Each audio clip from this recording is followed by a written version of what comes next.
Hey everybody, welcome to Pale in Comparison, a proud member of the Doof Network. In this podcast, my sister from another mister uses her knowledge of the Otherverse to take a look at Pact, Wildbow's least chill work, and I try not to give away any spoilers. I'm Jenniet, and Malia convinced me to come back to Pact again. I'm Malia, and Jenniet convinced me to give him my ability to have friends. This episode, we are covering Possession, chapters 15.6 and 15.7. Before we get into that, however, I'd like to issue a spoiler warning. This podcast is filled with pale spoilers. If you don't know what favor Avery calls in to Florin and don't want us to tell you, stop now, read Pale, and come back to this podcast. As for Pact, there will be full spoilers to the chapters we are covering. Or alternatively, if you don't know what happens to Ram Jam, don't want us to tell you. R.I.P. That was a sad chapter.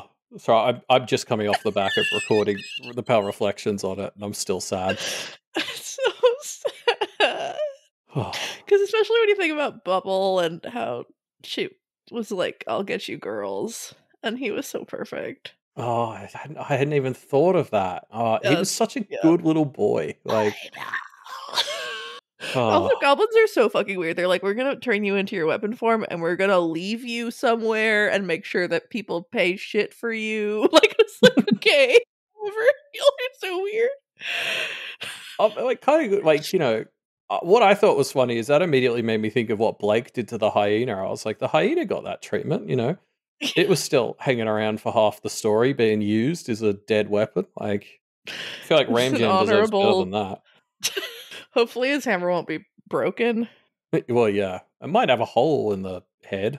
Yeah. Sorry. Anyway, let's move on. Yeah, before we start, first I want to say thanks for coming on again. It's weird. I don't know where Jenny's been, what you've done to her, but it's nice. Yeah, no, I've trapped her in my head, and Conquest is working on. We were barbered. That's the thing lots of people don't know about me and Jenny. And so now I have subsumed her and got Conquest attacking her in my brain. Right. Okay. And so hopefully she'll get out soon. Yeah. I'm sure she'll be back soon. I'm not that strong, so I'll probably be replaced, and I'll be back inside of her brain any day now. I'll just sort of like rotate. Maybe I'll come up with like a schedule that's more convenient for. Oh yeah, well that's more ward-like, I suppose. Yeah. Yeah, we'll figure something out. Yeah, but yeah, thank you again, and hopefully Jenny will be back in all seriousness. Soon, as there's a lot of crap happening in her life at the moment, but it's nice having you on so that I can keep reading. I still feel terrible about, like, last time when we recorded, it was like you came from your bridal shower, and I was like, what? But apparently you really needed to talk about those chapters and read the next ones. I really did. But yeah, I don't know. I mean, I guess it's a busy time over there because the wedding's almost here, right? Yeah. Speaking of, the due date for the fan art contest is almost here. Yes, till death do us part. Give us that romantic or other interpretation of that art by May 5th. Yes. I think to fanart at doofmedia.com. Sounds right? Yes. There's a post about it. And yeah, I'm excited to be sad. Oh yeah, gosh, there's some 24.1 gives you some tragic options to do for Till Death Do Us Part, doesn't it? Mm-hmm. It's a lot of the death part going around at the moment. Yeah, not enough of the wedding part. Well, Turtle Queen and Monty, you know, I don't want to. Maybe that's rushing them into stuff. Like, I don't want to, you know, tell them what to do. But there's some good coupley vibes on their end of things. Right. There's things heading in the right direction, but yeah. Yeah. Well, anyway, I guess should we get into these happy fun time chapters relative to what Pale's doing at the moment? I guess. Heck yeah. So here's a quick summary of these two chapters we're covering, 15.6 and 15.7. So Miss Lewis is here. She's still angry about the fact that Rose has taken the Abyssal job offer and not hers. So she tries to call in some friends for support, but she keeps getting shot instead. Rose uses this extra time she's bought to tell everyone what to do and also to try and think of a plan. Meanwhile, inside of Rose, Blake is still getting the shit beaten out of him, even though he no longer has a physical body. Eventually, outside, time runs out, and Miss Lewis assembles her ugly baby squad, who begin taunting the poor mortals outside. Evan literally refuses to run away, even under Conquest's orders, and this gives Blake the edge he needs to fight back against Conquest. Blake realizes Rose needs some friends, and he discovers a whole new way to sacrifice parts of himself by giving her his friends. This allows Rose to call in Faisal for help, but turns out she's still no Avery because Faisal is zero fucking help. In the next chapter, Blake pours through some of Rose's memories to try and help out, whilst Rose is trying to come up with a plan, and she does come up with one. She declares herself the Lord of Jacob's Bell and summons all of her old friends from Toronto over for a housewarming party. The ugly baby squad attacks, there's some chaos, but Faisal is finally a good boy and summons all of Toronto over at once. With the gang all here, Rose drops her next bombshell that now that she has a Jacob's Bell, she doesn't want one anymore. And this has created a big enough mess that everyone from Toronto is going to have to help clean it up. So, Malia, what did you think of these chapters? I really love Rose, and I'm happy that we've come back to me loving Rose, and hopefully it doesn't keep going over the edge of being mad at Rose. But she's so fucking great. Evan's great. Alistair's great. I like even Ms. Lewis is kind of great. Faisal sucks, but like everyone else is doing a great job. I like that you call them the imps and moats, the ugly baby squad. I've been listening to this podcast called the Bravo Docket, because I just wanted more legal podcasts in my life, and they talk about reality TV shows and like the legal crap that people on those shows like have experienced or been experiencing or whatever. Wow. And so like I've learned about, I don't really watch those shows, but I've learned about them through this podcast. And so some of the like Real Housewives or whatever have what's called a glam squad, which is like people who do their hair and makeup on call 24 hours or something. And so the ugly baby squad, I just picture like kind of like cute but ugly cartoonish babies with like glitter and sunglasses, and that makes me happy. I mean, that does sound better than their actual descriptions of the story. And they do like cool poses. Yeah, I love the idea that Miss Lewis always has these guys out the back for when she needs to look cool too. So, you know, now's my time to make an entrance. It's like ugly baby squad, assemble. It's kind of like an American Liberty move to have like little gross things around to make you look good. If it works, it works, you know? Yes. But yeah, and Faisal. Sorry, when you mentioned everyone's doing bad, everyone's doing good except Faisal. Like, just useless. He's such a shit. He's just the worst. Yeah, it's fun getting that little hint of like he and Ms. Lewis having like done this sort of thing before and kind of like facing off. It's like I don't know why this is the example of this trope that popped into my head, but it's like in Lilo and Stitch with Cobra Bubbles and the head of the aliens at the end, and they're like, oh yeah, in Panama, blah blah blah. And you get the sense that they have this like big spy history, and that's fun. The comparison I keep making in my head is it reminds me of Aziraphale and Crowley from Good Omens, which is not I'm not saying I actually ship Miss Lewis and Faisal. I'm just saying it would be funny if it turns out that maybe this had been more than a working relationship at times. Oh, I could see them like having flings. I just think she's like better than him. The demon lawyer is too good for the angel is a great. Yeah. It's an accurate take. Absolutely.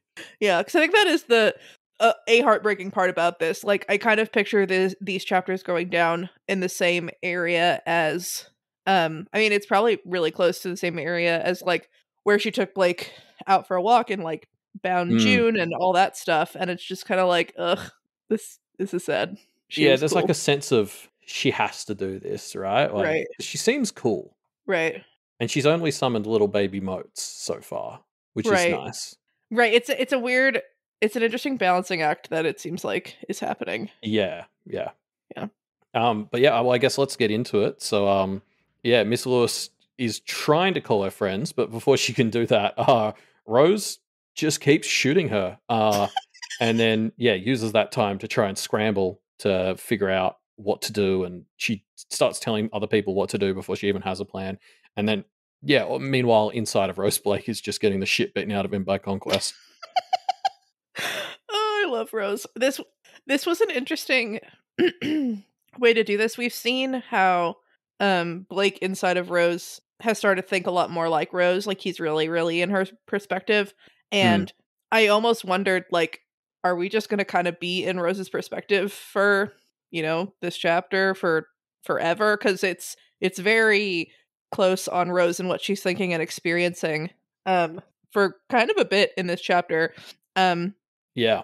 Which is cool and provides fun and good opportunities to maybe learn more about what she's gone through and other stuff. But that was kind of, I don't remember when I realized it, but I was like reading through it and I was like, wait, are we in Rose's perspective? Like, where's Blake? Yeah. And I read it a couple times before he like shows up. Well, Yeah. because there's like a whole moment where it's like, where's Blake? It's like, he's not doing well. And then it suddenly cuts to Blake and he's like, understatement that. And it was like, where have you been? Like, yeah. Right. Because it's like Blake is experiencing all this as we sort of learned in the last chapter, but also he is also experiencing this whole other thing. And this felt like a big, like, movie, like, cinematic, like we would be outside focused on Rose and then it would be like, whoop, like, Yeah. which is pretty great. And well, yeah, and because I guess because it almost feels a bit like an interlude at times. These chapters with how much we're in Rose's perspective, and yeah, and I wonder, like, it's really useful to be in Rose's perspective. I mean, it's fun in how it's different from Blake and a lot of things, but we're learning a lot of detail and information about Rose. And I wonder if, like, I don't know, I get curious about Wildbow and like how he made decisions about where he wanted the story to go and different things. And I wonder, like, was this kind of a side effect or a consequence of, like, the possession, and then kind of realizing, like, I could just write it like really close to Rose's perspective, or if that was like a goal he had that he wanted to show us more of this and like kind of found this other way to do it. Yeah, I will refrain from comment on any of that. I don't really know what Wildbow was thinking, obviously, but yeah. Yeah. Well, yeah. And part of it is, would he even remember at this point, or has he talked about this in interviews? And like someday maybe I'll watch All Packed Up 1 and or something. Oh, Yeah. I don't. That's I think I've talked about this before. I struggle to rewatch that interview. We let it be right at the end of the thing, so it's like 20 hours in. So you're like dead. Yeah, and I think there's one point where I asked the same question twice in a row. Like, oh, it's embarrassing. Oh, I'm sure everyone understood. Yeah, I definitely want to try and do better next time.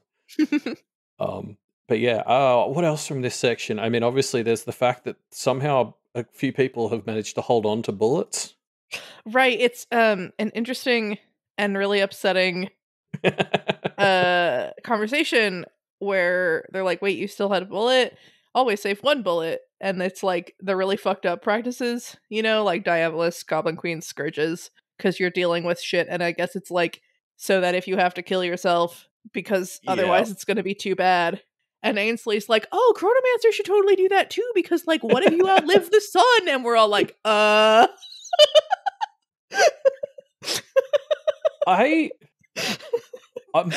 like, I just can't imagine that, like, how much time are you going to have between realizing you fucked up so bad you're going to outlive the sun and getting your gun, like, what could be even worse is if you get frozen and you have to sit there for millions of years with your gun, like, an inch away from you. Like, yeah. I don't know. I love, like, it's so funny coming at this from Pale, and it's like Goblin Queens are on the list with Diabolists and And Scourges, Scourges. because now I hear Goblin Queen and I think like Liberty in America, and that's just so not their vibe. Mm-hmm. Yeah, I had to remind myself of like, yeah, the scary goblins and that Goblin King from a couple arcs ago and stuff to be like, oh Mm. yeah, okay. They can be scary. And Goblins. and even Mags, who deals with pretty minor goblins, has a much more tense relationship with them than like Uh-huh. Liberty in America. Definitely. She does seem to deal with more hardcore ones than Liberty and America do. Like Yeah, they oh, seem for just sure. like cute babies. Yeah, pretty much. Like Liberty in America run kindergartens, it feels like. uh yeah. But I mean, this is just really fun that I guess it's nice that there are still some bullets to be passed around, but just the fact that she just immediately like shoots her in the chest is like holy shit. And it's like, did Rose know for sure that Ms. Lewis wouldn't die, but also like she wasn't trying to kill her, question mark. I imagine she was probably hoping she was wrong. It's like, this probably won't kill her, but like, hope I'm wrong. Like, 'cause it would be convenient if it did.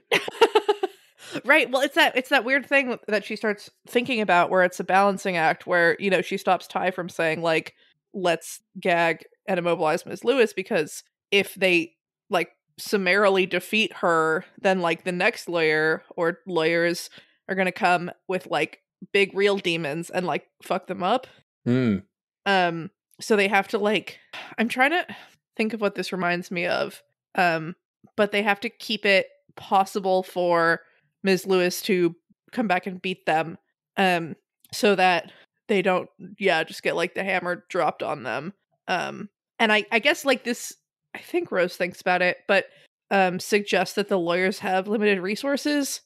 You know, they're not just like wiping these people off the map immediately Hmm. when presumably they could. And I don't know if it, you know, like what, like is it that they don't want more angels to try to come after them, or is it like they have other shit to do, or like even the karma is difficult for them to manage, and so Yeah. just like nuking this town with a demon would like be a headache.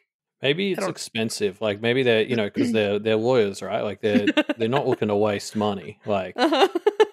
like if you can get the interns, the moats to do it, like it's way cheaper than summoning a big boy. Like the Yeah, hourly rate totally. for the moats would be a lot lower. Totally. Yeah, that's a good point.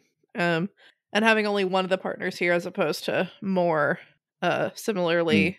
Yeah. I guess I don't know if we get this or whatever, but I think like, you know, a day in the life of Ms. Lewis or like, you know, an associate at the firm or whatever would just be like so interesting. Like what is it that they're preoccupied with right now? Like what do they do?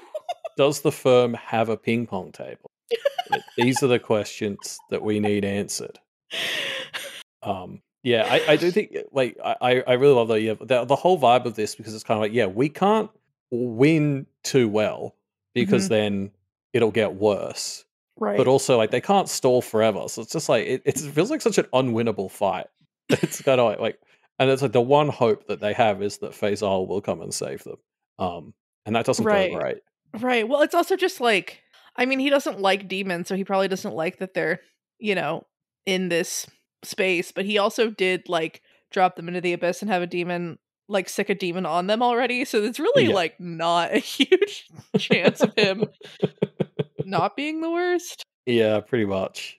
Um God. But yeah, it's also Rose's trying to think through options and trying to plan and trying to figure out what to do, and Blake's Mm. kind of witnessing all of this, and she's thinking about like, yeah, what if a given opponent could be made into an ally? And it struck me that this is a really interesting theme, I guess, in both of these stories, because like the like intellectual climax or something of this story so far was Blake realizing that like Faisal was working with Barbatorum essentially. Yeah. Um and that like these like traditional and historic enemies could like be allies. Um and a lot of that in this story has been like sacrificing values has been like, like stepping down, or like it hasn't been good feelings. But like this is what the Kenneteers do best. And so it's fascinating that's like these two stories and this one idea of like enemies being made into allies, but just how different it feels in Pact, where it's like you're all shitheads, and in Pale, where it's like there is good in everyone, and we can like lift everyone up to live in the way that we do, and like bring them up to our level, as opposed to like, yeah, I'll work with these demons or whatever. It's an interesting. I didn't Yeah, expect those to be so strongly similar in this universe, I guess. I love that. That's a really good point because I suppose you're right. Blake and Rose are constantly seeing people get dragged down into stuff, whereas the Kenneteers keep lifting everyone else up. Hmm. But it is that similar sort of vibe of like, I feel like, yeah, a big thing in this universe is allegiances are fickle. Right.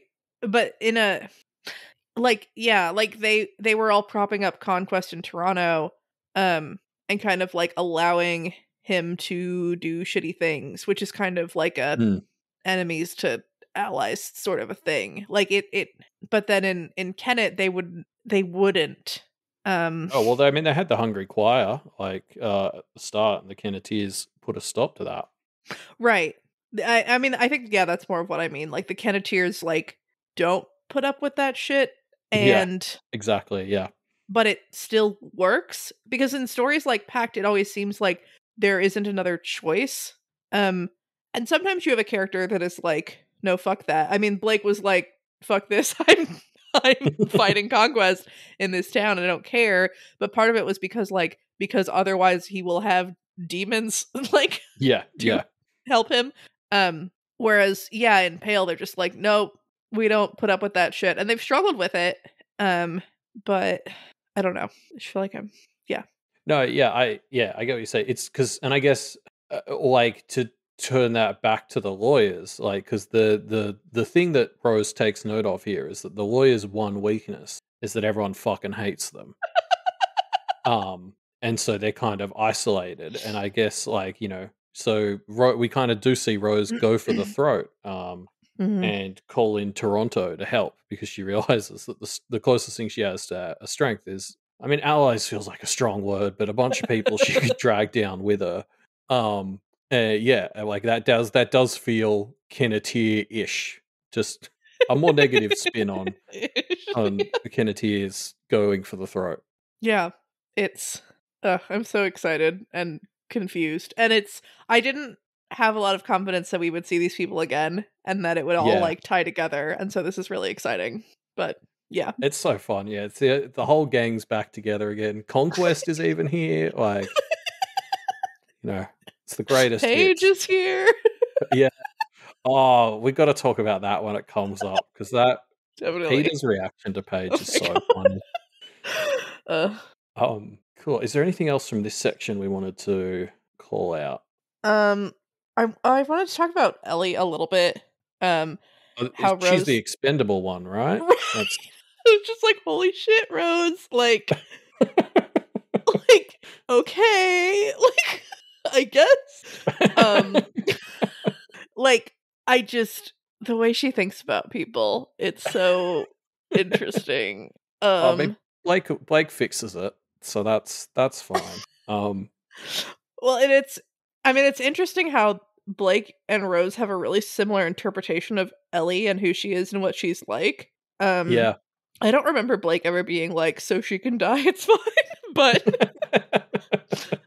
they both do know their family pretty well. And I don't know what the witch hunter is supposed to do in this situation, but maybe she can do something.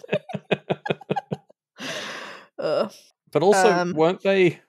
I mean, they were like holding her brother's life hostage last time they saw her too. So like, well, no, see, that's the thing. It's not. It's Sarah. It's some rando. I thought.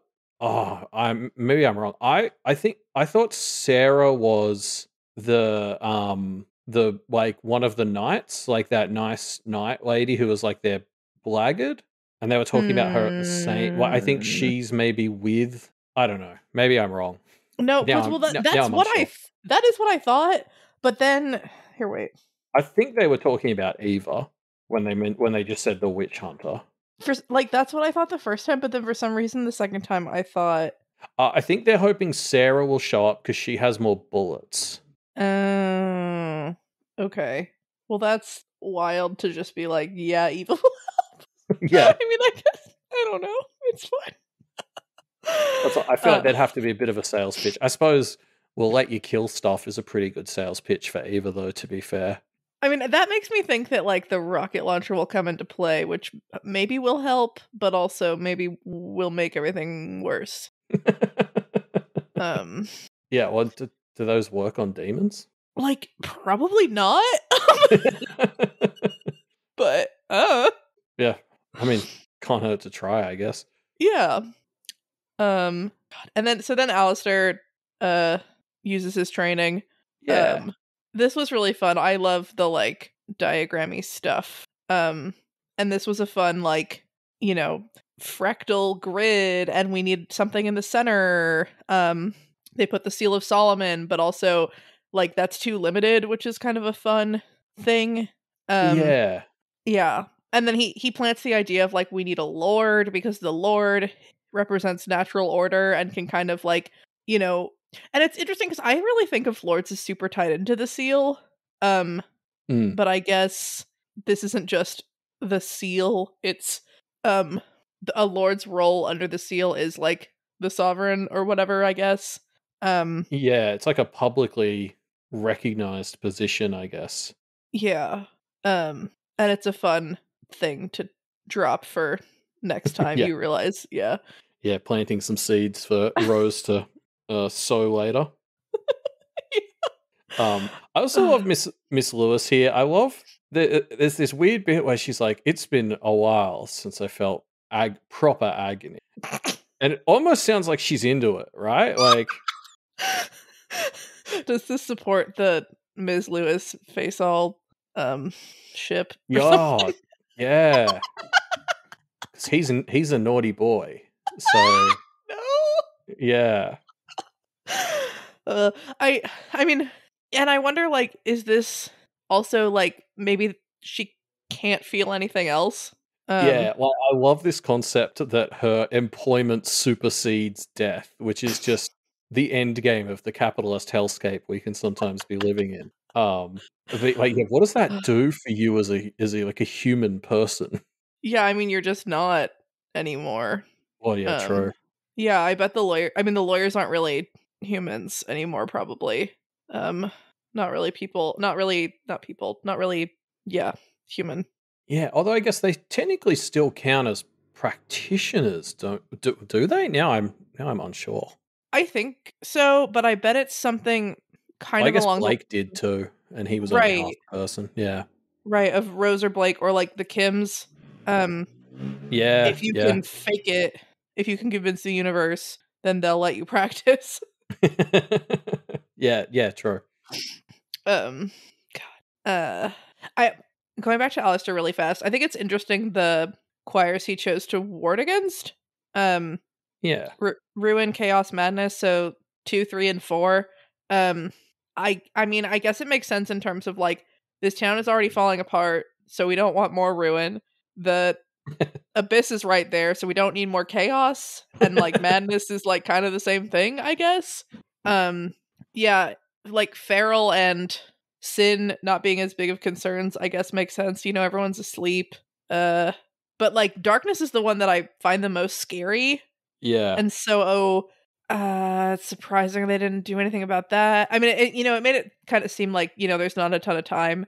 It was interesting, the whole, like, I tried against unrest, but we don't know, you never know, like, what? Yeah. Ugh. Well, especially because Faisal's from the angelic version of that choir, like, right. And so it's just like, because obviously, you know, we've been tricked by him, so it's kind of like with the choir of unrest, I'm just like, what do we expect from them anyway? Like, yeah. Right, like, people thought Corviknight could be one, and it's like, I don't like that. Like, yeah, that's not good for the brand. I do kind of wish we knew the names of the angelic choirs, so I'm assuming light and then like buildings. Like what's I think well because it's the it's based on sanity? Is it the choir of sanity? Like well they're based on the 7 days of creation from the hmm Bible, right? hmm So like I think light makes sense. And then the second day is where the sea and the sky got like the firmament got made, and that's Yeah. why it's chaos because the opposite of that is everything being mixed Is together. So order? yeah, maybe. And then ruin structure. I don't know. Yeah. Structure. Yeah, that's the building one, right? That Yeah. was that one guy. Which like, And but does then that mean like? Do you think does this mean Faisals is the choir of rest? rest. Like, hmm makes him sound so lazy. Well, it's just yeah, and like what about Gates? I guess that's kind of like Garden of Eden-y. Um, Yeah, but yeah. I'm personally of the opinion that like all of the choir stuff is just a bit wrong. You know what I BS. mean? Like Faisal makes a point in this chapter where he's like, "Oh, and angels are a label that was given to me." Blah blah blah blah blah. Right. And like maybe a lot of the choir stuff is so like these guys are so old. It's just like humans. It's a bit like biology, right? Humans are just like, oh, yeah, you belong in this category. And Faisal's like, okay, mate, like whatever. But it Right. just it feels like a bit of an insult to be told that you're from the choir of rest. Like, you're from the lazy choir. Like maybe this is why he's such a grump. I don't know. I think that'd be an awesome choir to be from. Yeah, true. Actually, I suppose it depends how you take it. Yeah. The 'Cause it'd be the choir of no expectations. It's like, are you going to do something? Nah, mate. I'm from the choir of rest. I'm chilling. and that just yeah, that makes me think that like the demonic version is yeah, just like anxiety, like just constantly on the edge. Like I haven't seen Beau is Afraid, but I heard that it's like if you have friends who have anxiety and you want to know what that's like, watch this movie or something. So, What's it called? Beau is Afraid. Beau is Afraid. It's some weird movie where people either like absolutely love it or absolutely hate it, Oh, supposedly. cool. Although the two people I've talked to who have seen it like don't know. They're like I don't know. That's the best kind of movie, though. I love those movies where you come out and you're like, I don't know how I felt about that. Yeah, it sounded stressful. Yeah, I haven't heard of this. I'm going to check that out. I've Yeah, been all about the D&D movie recently. That's been my obsession. I love it. The Doofcast episode on it was really fun. I'm just listening to that. Like, I'm about halfway through it. So good. Yeah. Michael, yeah, making me lose my mind. I love that they had him on it because he and Scott talking to each other, like it's nice that they are friends, and I Yeah. can see that Scott's just like, I hate this, but it's so funny. Yeah. I've just felt most of the time I've been listening to the episode, Scott has just been giving voice to what I've been thinking as Michael says stuff. And Michael you know keeps what? saying things I'm like, what? And then Scott says, what? And I'm like, oh, thank God Scott was there. He's just like, this is the perfect movie. I'm like, yes. But then he was like, it's nothing like the MCU. And I was like, what are you talking about, though? It's like clearly the same thing. I think that it felt kind of I really liked the Avengers, the first Avengers movie, Mm. and I feel like it felt kind of like that, but it doesn't feel like one of the other ones. It reminded me of seeing Guardians of the Galaxy the first time. Yeah. Where, like, especially because I think Guardians I wasn't expecting much and it blew me away, which was the same with the D&D movie. Like, they both were so much more fun than I was Yeah. expecting. Like, Yeah. as somebody who doesn't really play D&D, like, much at all, Mhm. I was kind of expecting to just be confronted by a bunch of references I didn't understand. And I think that's Mhm. true, but it didn't stop me enjoying the movie. Right, they're not in your face. Yeah. Like, it didn't matter to me that I didn't know what the Panther Boys who shoot holograms are called. Right. Like, I just knew that they were scary. Right. Anyway. It's a great time. Okay. Faisal doesn't show up. And Because he's resting. he's resting. He should be And a cat, not a dog. He needs lots of sleep after doing work. he's such a cat. It makes so much sense that he's like, I don't like being in this form. Like, this is stupid. Like, But yeah, to talk a little bit about what Blake's going through, um, it's interesting that I guess I've interpreted Blake as being a lot more like who Ambrose was, and Rose as kind of like the artificial facsimile. But I mean, demons can't create, so all of this stuff, all of Rose was a part of Ambrose. Um, but thinking about like Blake is kind of experiencing them in the same space again as a like cracked and broken mosaic, but like Mm. Rose's side is brighter, which feels like insane because Rose is like the emotionless, like, yeah, like ruthless automaton person, and Blake is the like caring, like loyal, you know, Yeah. person, and he's the one with all the like awful shit, and she's the one with a lot of awful shit, but not as much, I guess. I Yeah, guess pretty it's not much. like Rose's like sunshines and rainbows, but she doesn't have Carl, she doesn't have the homelessness, she doesn't have um Well, she hasn't had to be pried out of the abyss either, I guess.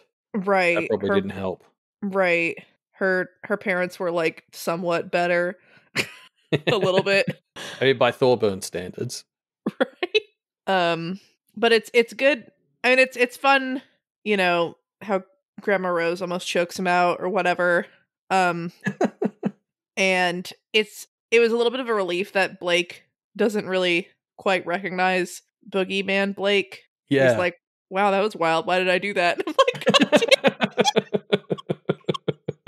God damn it, Blake. Okay. Yeah, he makes it sound like he's watching footage of himself drunk. Like he's like, "Oh man, that was a crazy night." I murdered a bunch of people. Yeah. Wild. Yeah. Oh man, that's it. I'm not drinking Abyss anymore. Right? It's so unlike me. You're not yourself when you're Abyssal. Do you Uh, wait, is that an Australian ad or do you guys have those ads in the States too? The like the you, Snickers one, you and like you're you're not you hungry. when you're Yeah, hungry? yeah. Yeah, you're not you when you're Abyssal. It's the same thing. Yeah. Tell that to Carolyn. Fuck. Yeah, that's her unhealthy diet that she's doing and got a bunch of the others in on. Yep. Fad diet. The abyss. I don't recommend it. Blake. Yeah. I'm worried that it's interesting. I'm wondering kind of where we're going because I'm thinking that Blake is going to get out of Rose. I guess, or they fuse into one person somehow, but that again feels too like I was gonna say anime. Like it feels too like it breaks the clear rules of like Yeah. demon means destroyed. You can't ever fix it that have been established. Well, and I think Although even in this chapter, Blake, like when we haven't got to it yet, but eventually he's going to dump all of his friends on Rose's side of the, I don't know, divide. mhm, Um, and he says that there's a big loss suffered from that. Like I think he says like a third of them just get crunched up. right. Um, so like I suppose that like that's the even if they kind of merge into one at this point, there's going to be a huge loss associated with that. Like at That's least true. a 30% of Blake will be gone as a part of that if he tries to merge with Rose. Right. And cuz yeah, they talk about or he talks about this thick black line like this Mm, canyon or whatever where stuff has just been cut away and like discarded. So neither of them have it. And that could never come back. Um yeah, which is but oh man, that's tragic. yeah. And I'm so curious about who he was. Yeah. And like we'll probably never really know, and that's like not really the story, and that's part of the tragedy of it is like that we've lost him. Mm, um but yeah, and I mean like the demon cut away Evan and Blake's connection, but they still have something and they've still managed to rebuild something, so like maybe Blake and Rose could make something work in a fusion body if that's what they decide to try to do. yeah, because I guess like you can't get something that a demon's destroyed back, but there's no reason you can't build a new one. That's like my interpretation of it. Like if a hmm, demon knocks a house down, it's like, well, I can build a new house. Just I can't, wind back time and get my old house back. And it's like, Right, I can't like with yeah. yeah, like Blake and Evan, they're not familiars anymore, but there's a new connection there. And Mhm. even to the point where doesn't Evan ask Rose to eat him as well? He just wants to go hang out with Blake.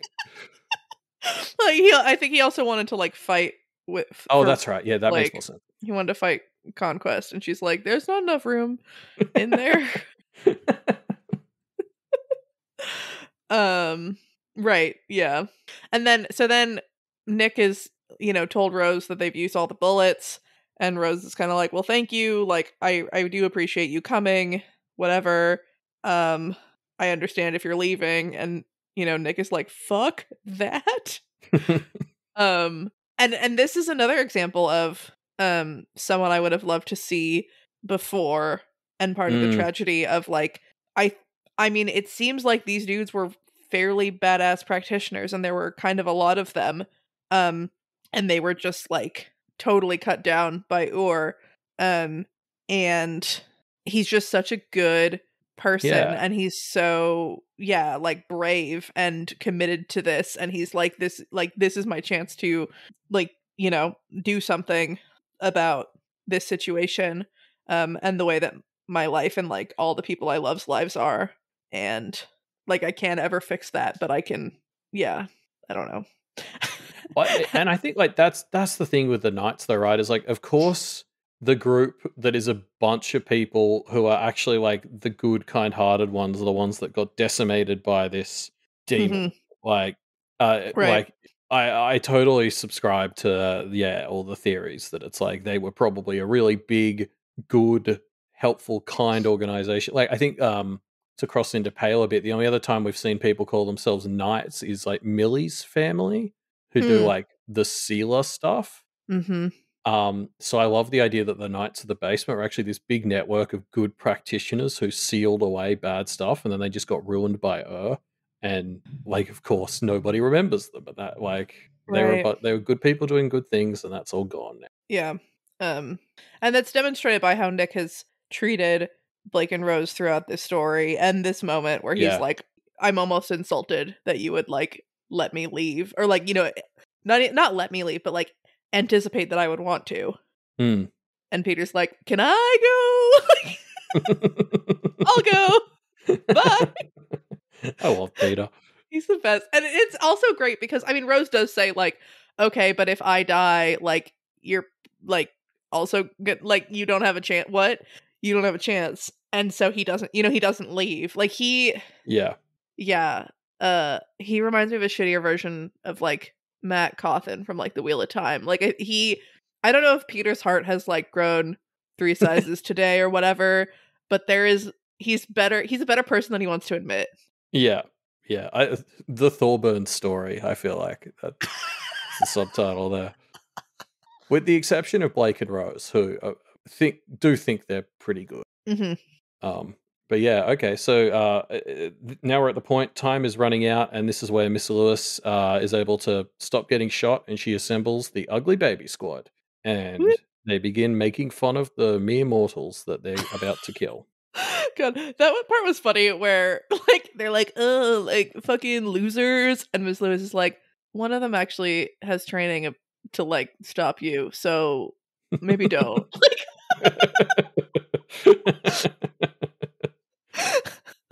um, Jenny had a fun joke she told me she wanted to do for this section, so Oh I'm yeah, gonna attempt. What is it?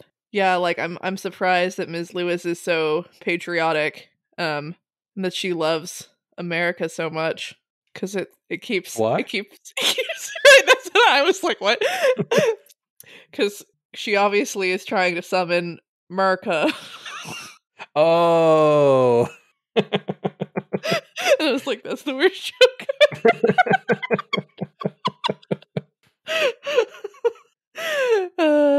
Yeah.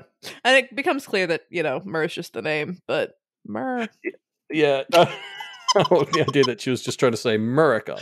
America. Yeah, she wasn't trying to summon any demons. She was just wanting to talk about God's chosen country.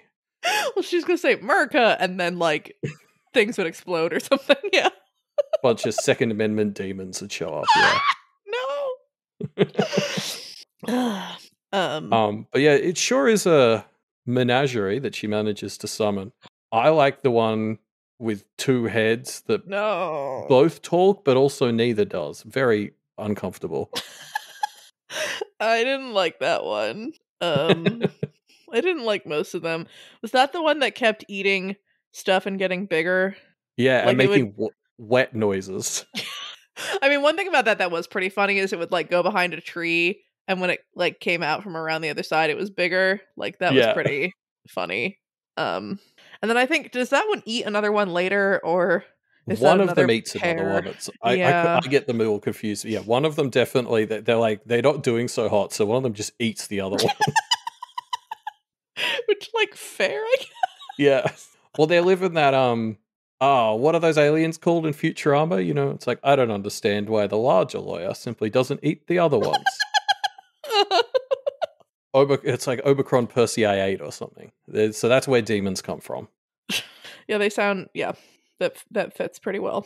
But yeah, and then I think this is so is this this is where then Evan gets told to run away by Rose, and he says "Nuh-uh," and this really messes Conquest up. He's so good. He's just like, no, fuck you.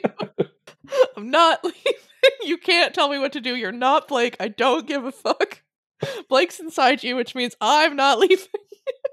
And I love how much this like throws Conquest too, because I think we're also seeing like Conquest is in the process of choking Blake out, and then Evan says no, and Conquest it's just shook by this.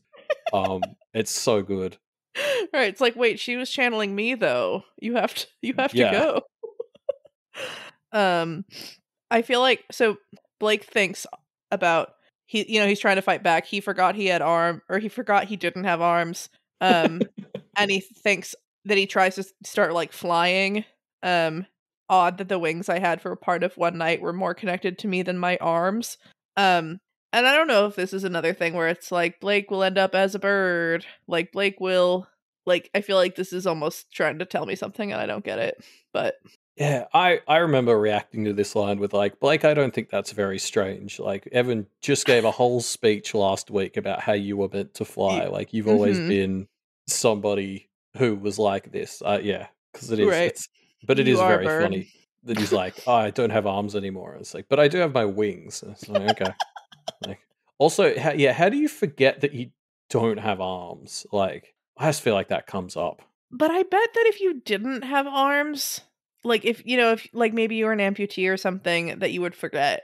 And maybe eventually, like it's almost like phantom pains or something, but like I don't think about my arms very much. That's true, but I guess you do when you're being choked out, was my thinking.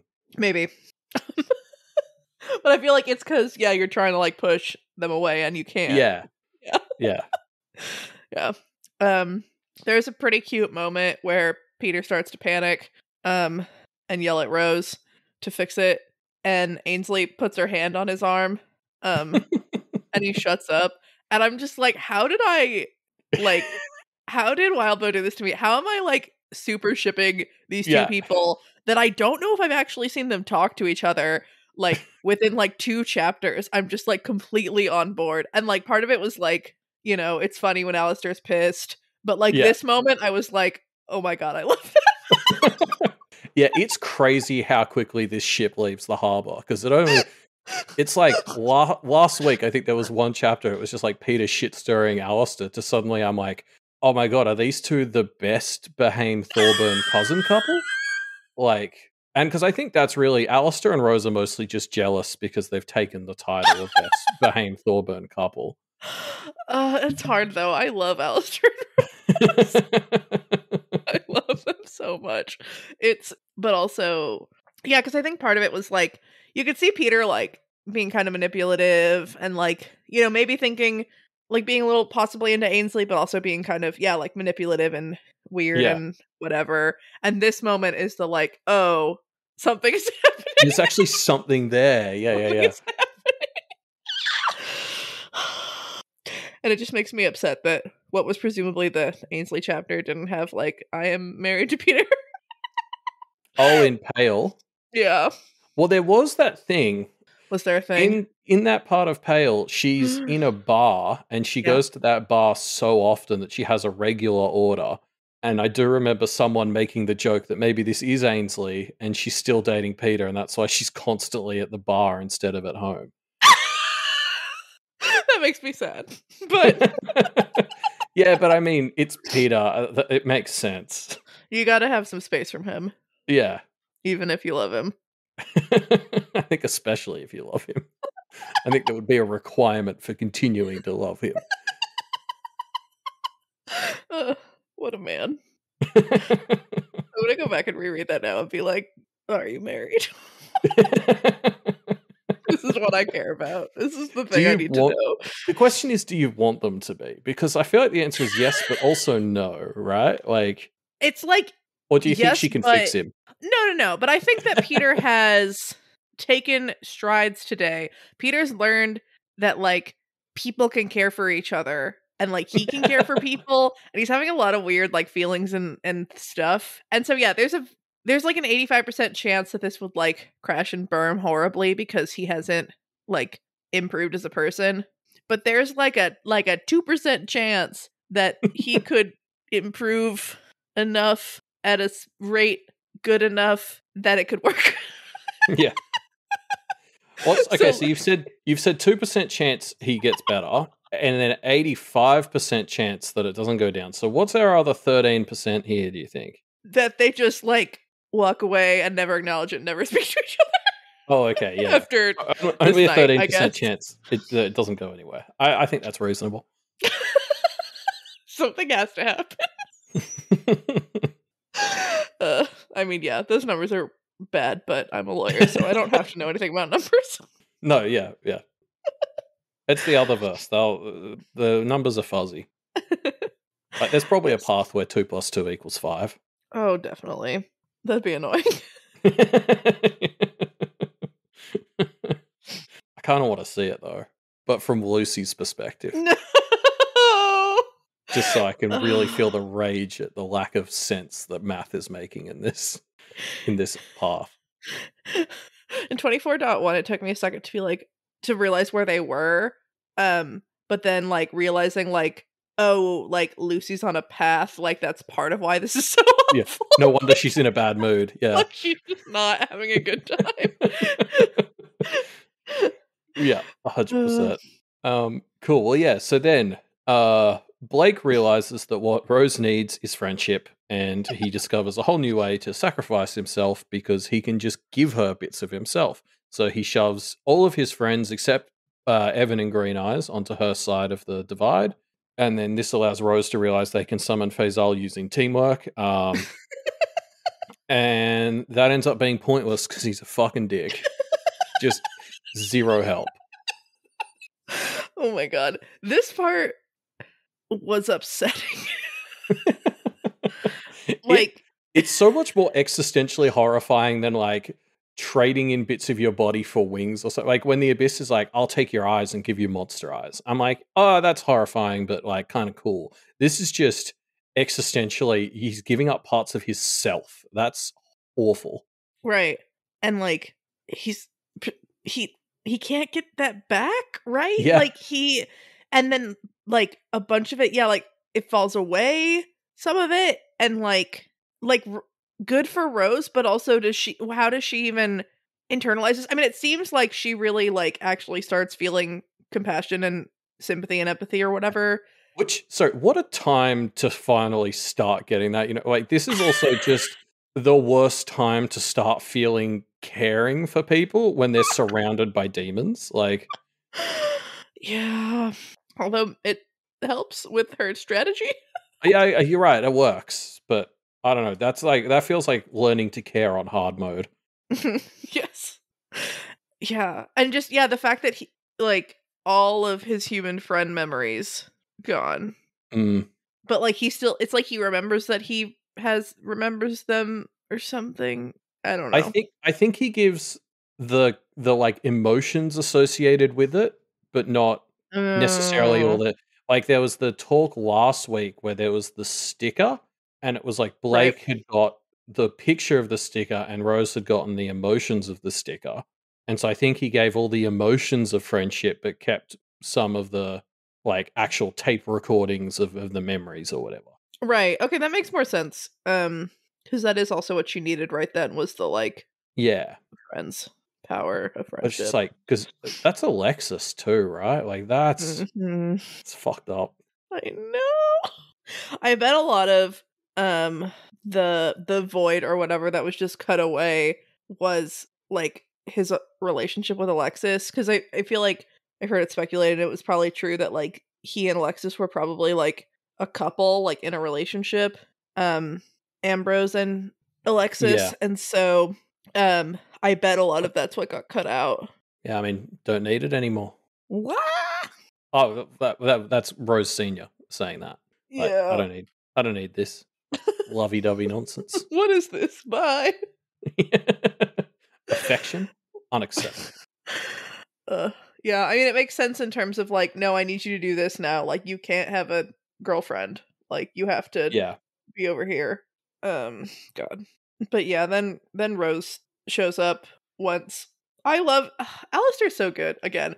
Like, Rose starts, help me or whatever, and I think he's the next one to start calling or whatever. Like, he's he's in a it. good boyfriend, right? Like he's like, it's wild that he went from being the annoying prat boy to just like, oh, what a good guy. I love it.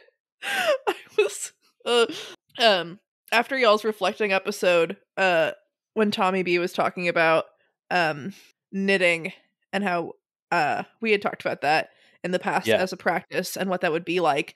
And I felt a little resistant to being like, yeah, I'd definitely want to do augury or whatever, but like I love crafting and I think that would be fun to have that as part of it. And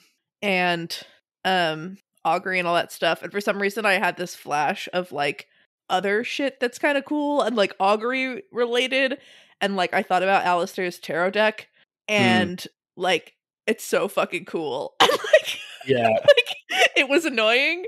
And now it's so cool and I love him so much and I totally want that as my implement in my life. I just Yeah, and I mean, isn't that the Alistair story? Oh, that's so annoying. No, wait, actually, it's really cool, it's and I love really it, and I want it in my life. Yeah, like, You're just such a you're good right. person. And like, because he's still shuffling and like flipping his deck, but with one hand, because Mhm. he lost that hand to Barbatora Mm. last week. Mhm. And like that's just, I mean, that's smooth, right? Like I'm like, man, this guy's good with his hands. Like he can still shuffle and split his deck with one hand. Like respect. Mhm. And it's just this cool, I don't know, just he kind of is constantly, especially now, checking and doing it and trying to figure out the best course of action, and it's just so, I don't know. He's great. Yeah. And what's funny is it usually feels like Rose isn't. Like he keeps there's the bit where she declares herself the warden a bit, and he's like, I support you. I mean, I would have liked a heads up, but I got your back. Like, like what a good. That's a good partner. And especially like describing how the connections that had been all like wobbly and freaking out, he's like, yeah, we're the Lord and Lady of Jacob's Bell, and it's like bam, like Yeah, solidified. I just he's so good. we simp Alistair on this podcast. I'm allowed to say that while I'm temporarily the host. Entirely. Yes. And this is another thing where I'm like, I mean, yeah, I don't know what the plan was for Alistair and stuff exactly, because it really didn't feel like we were going this direction at all. And thinking back, like Duncan was a thing in this family and has like completely disappeared. And I just wonder, like, if Walbo had the time or inclination to like edit this story, who he like, what would he do with some of this? I think it's Mm, really fun that Alistair seems like a total prick bag and turns out to be great. Um, yeah. but yeah, just some of the little, like, would he be introduced earlier? Like, does the Bahame Duchamp couple even exist? Like, what? I forgot about them. Yeah, Yeah, I really thought they were going to be a thing. Not a thing. And because we don't yeah, even know which Bahame and which Duchamp it was, do we? no, no, we have no idea. It could be fun to speculate. Like, what if it was Alistair and Lola? But then what happened in between there? Yeah. Lola is engaged to someone, right? Yeah, they didn't say it wasn't Alistair. Fuck. Yeah, no, that's a good point. It's probably not Lola. Well, who was the other one? It starts with a P. Penny? Yeah, could have been Penny, I think. Maybe. I just feel like someone would have mentioned it. Yeah. Oh, yeah. No, I'm not. That's too much. You're bringing too much sense into this, Malia. Yeah, I don't know why though. I really thought they were going to be a huge, and maybe they were, but we went to Toronto and like Yeah. it all went to shit. What if it was a progressive? Like maybe it was Ainsley and like Penny or something. I mean, I do think that Blake sees them at the engagement party, and it is a dude, but that would have been cool.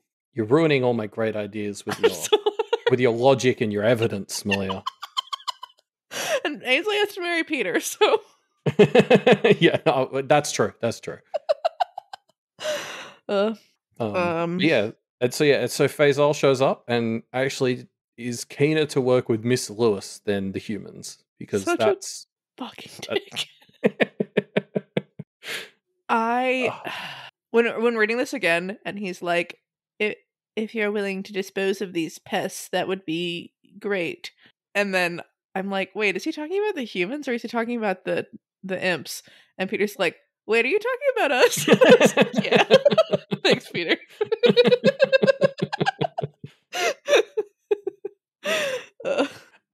But yeah, so Blake and Rose officially start to panic now because Operation Faisal has not helped. And so Rose is trying to go through her memories to think of something helpful, and Blake joins her because they can kind of both do it simultaneously. And this is when Rose decides to declare herself the Lord of Jacob's Bell and lets Toronto know because they need to come bring her a pot plant for her housewarming. This was so good. It was also Blake realizing that the Thorburn Library still sort of exists because Rose read so many of the books, and so he can like go in and find them. Which, sorry, I was supposed to say, I'm low-key jealous of Rose's apparently photographic memory because, like, I can read a book and 99.9% of that shit's gone in a week, like... Oh, yeah. Well, and I'm wondering, too, is it like, maybe in the other verse, all of the stuff that you experience is still, it is there in your brain, in your memories, kind of, but... but you can't reach all of it, maybe. Right, like, recalling it doesn't all come back. And so Blake being, like, standing there can maybe, like, see it was what made more sense to me, but Rose is also sense, actually, yeah. super smart, so... Well, yeah, maybe forgetfulness all got put on Blake's side. Or so, I don't know if that's how the cutting works, right? But you take all the ability to forget and put that on Blake's side because he doesn't make plans. He doesn't need memory. It. Yeah. That makes sense. Yeah, I would do that if I was making the perfect practitioner grandchild. But this was great because seeing the house again, seeing Rose in the mirror, and also just like the diaries. I really wanted the diaries. I remember getting really mad at Blake the first time I read this when he was like, "Oh, she's read the whole diary. Oh, I can just skip to the end and see what she thought at the end." And I was like, "How dare you?" Right.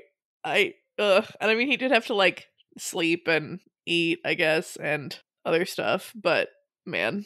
But yeah, he kind of gets a better sense of Grandma Rose and, how she's sort of leaving things unsaid in her diaries. Like she looks like the perfect little diabolist, and when she thinks about rebellion or whatever, she like seems to abandon them. But, based on the situation they're in, it's clear that like there's more shit going on that she didn't want to record. Yeah. Yeah. It's that sort of thing where there's like subtext hidden in the text, but you have to be smart to figure it out. It's why Rose is there and not me, right? Like, like because you gotta read between the lines or whatever.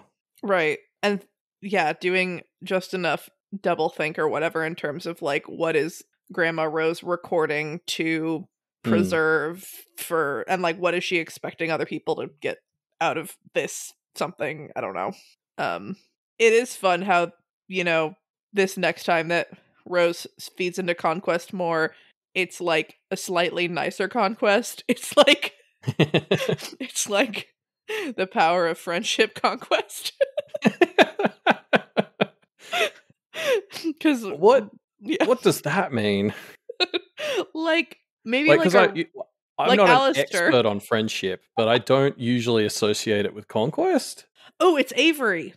Okay, you're gonna have to explain that. Because again, Avery and Conquest do not sit side by side in my head. Avery is going to win you over. Whether you want it or not. Yes. I mean, yeah, kind of, actually, yeah. It's going to happen. She's gonna beat you through the power of kindness. And she's gonna wear you down until you're a better person. And that's what Conquest with Blake's friendship is, I guess. But yeah. So then Rose is like, now that I know the true power of friendship, I decide. I want to declare myself Lord. Well, is I am she the lady? Lord of friendship. Is Alistair lady? It's not. Oh, yeah. Oh, yeah, I guess. Because if they're the Lord and the Lady, she's probably... Right. But I don't know. And yeah. I wonder if that's... Because it kind of seems like the Lord is like a job description in a way that isn't really gendered, but in this way that like they're sharing it. Yeah. It makes sense to like give them both a title, I guess. True. Something about the Lady of Jacob's Bell does sound kind of badass too. It sounds like a ghost. Like, It sounds like it could have been Molly's title. oof. Back when she was being a big bell. Those were the days. Yesterday in story, I think, actually. Like last night. Right. I got it. The story is a lot. It's also like Alistair's like, yeah, so everyone's plan throughout this entire story was to like beat each other into submission and then declare the lordship, not to like be in a really bad situation and then declare the lordship. But it's also like, have you seen this place? Like, it's like there's a reason nobody is competing with you anymore to be the Lord here. Right. Look at half of it's in the abyss. Like, like, no, we shouldn't tie ourselves to this place. yeah. And so this keeps that poor Alistair. It was like last week, Rose is like, I'm going to let my evil twin possess me and make you think that it's the familiar ritual at first too. Mm-hmm. And then I'm going to jointly declare us Lord and Lady of a shithole that's half in the abyss. Like, And I don't know what the rules are for practitioner divorce, but I feel like if Alistair went to the judges and he was like, here's the shit she's done in the past 2 hours, most judges are going to be like, yeah, fair cop. Like, we'll give you a mulligan on that one. But he's still here. It's because he's a good bean. And Rose is like, well, everyone else is like dead or, you know, powerless or like, you know, whatever. It's fine. Like, we're the last one standing. So they probably accept it. And Faisal's like, me, you suck or something. But then I think there's a fun bit here where it's like Faisal and Miss Lewis are working together to try and figure out why Rose has done this. And I remember that was really comforting when I was reading it because I was like, I have no idea why she's done this. And then Faisal and Miss Lewis were confused, and I was about, well, okay, if they're confused, then that's good. At least it's not. Right? Yeah, it's not just me. Right. Peter once again stands in as the audience as well, because he's like, I'm so goddamn confused. And Rose like reaches out and like rubs his shoulder like comfortingly. Yeah. It's like, and now I'm creeped out. Look, she's only had caring for like 2 minutes, so she's still getting her feet. Like, she'll get there. Well, I think that this could have also been like, yeah, like fairly genuine. It felt kind of automatic for her to do this. Whereas before, with like, trying to, hold Alistair's arm or, all of that shit felt Yeah. like she was like really like thinking about it and not sure. And like it was so awkward and like whatever. And this is just sort of like, it's okay, Peter. Yeah. And Peter's But like, that's what the so not fuck? Rose. Like, yeah, Right. he's so right to be like, this is that friend who doesn't like touching or whatever, and then is suddenly like giving you a hug, and it's like, okay, what is going on here? Mhm. Oh god. And then so Faisal realizes that the people in Toronto also heard this and probably don't want a diabolist in charge of the next town over. And so they're Fair. gonna come stop this or something. Yeah, and that's bad for him because he can't be seen to be working with the list. Like, he'll do it, but not publicly. Right. Was the vibe that I got. Right. And Right. then this is where Conquest just pieces out. Suddenly he's chill. That was hilarious. He's like, "Oh, I'm the Lord. Great." Like Yeah. Cool. I'm outie. Like, he just sort of starts leaving Blake alone, and Blake's a bit like, are you serious? it's like, what else could I be in control of? I am control. This is great. And then there's the really fun bit where Alistair and Peter are just so good. He's like, "Can you do me a favor and say something sarcastic?" And Peter's like, I don't what? And then he manages, the brilliant Yeah. thank you. I really appreciate it. What are in-laws for? Like, God. And then Alistair's like, what the fuck? And then it's funny because it's like he's like, well, cousin-in-law, and I'm like, but both of you are cousins Yeah. in law, Whether it's Ainsley or Rose, like, that doesn't change. right? Yeah. Yeah. So good. But yeah, anyway, this upsets Miss Lewis, so the imps all attack, and there's a bunch of chaos, literally. But Faisal kind of realizes that Rose's play is a good one, and he's a good boy, and he summons all of Toronto here at once. Yay. One thing I did want to mention before Conquest fucks off is that Rose sees Blake as Conquest, and that's just so sad. Yeah, I forgot about that.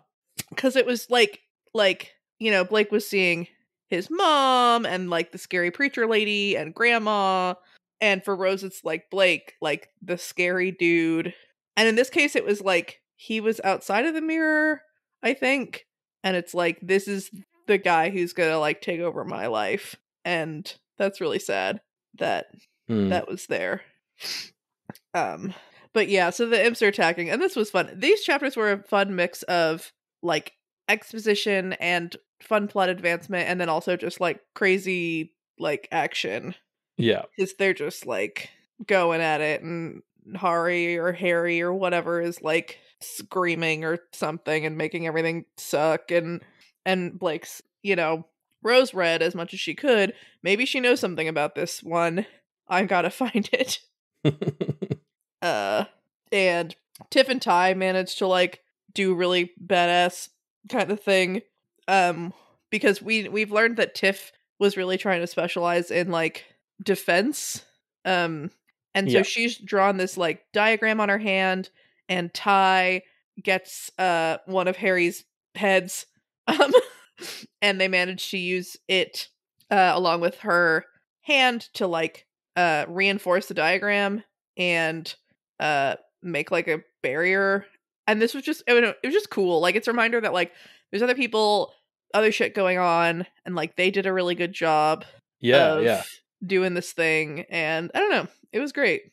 Yeah, Ty and Tiff actually like saved the day here. Mm-hmm. Yeah.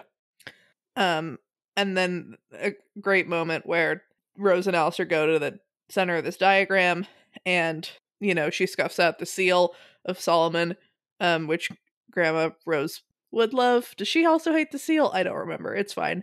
And they drop some of their blood, the blood of the Lord, and this makes the diagram work really well. Yay. Good old Lord Blood. um Um, yeah. but so everyone arrives all at once, and then we also actually before everyone shows up, there is actually that question raised, which I do see you have here in the notes. Um, why the hell is Faisal still a dog? Yeah. So this was it was fun too that she was like kind of taunting him with the question. Yeah. In a way that like she had when they were like, what the fuck, why did you just do that or whatever, and she was kind of like, ask Faisal, he should realize. And this was a fun sort of flip. So Johannes died with Barbatorum in his body, and Barbatorum is immortal. So there's something living in Johannes who like has the pipes and can control dogs, and so that's still an issue. Yep. And so, especially if Barbatorum can control Faisal with the pipes, that seems like a problem. Well, yeah, but Faisal orchestrated that whole thing, right? Like he was the one who told Johannes to do it. Mm-hmm. So Presumably, yeah. yeah, like he can't be that stupid, right?